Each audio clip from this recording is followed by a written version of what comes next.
Hometown Health is committed to keeping you up to date on all the health headlines that are affecting our well-being. It's time now to check in with the Daily Commercial News and 90's Lori Davis with some headlines impacting Lake County. Lori? Thanks, Mark. Lake County Fire Rescue is responding to the shortage of N95 masks by reusing the ones they have.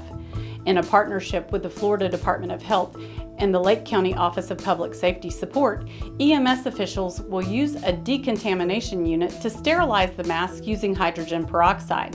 The decontamination unit can sterilize up to 300 masks at once during a 3-hour process. The CDC has approved the N95 sterilization, which blocks infectious particles just as effectively as a new mask would. AdventHealth is also getting innovative in how to protect its healthcare workers. In response to the shortage of critical supplies of protective equipment, the hospital system is using a 3D printer to create thousands of face shields for clinicians. Public attention has focused on the need for surgical masks, but face shields, which are clear, curved pieces of plastic attached to a headband, are also vital and in short supply. The shields are being distributed to AdventHealth hospitals across Central Florida. Lake County will begin spraying for mosquitoes earlier than usual this year due to an increase in mosquitoes brought on by warmer than usual temperatures.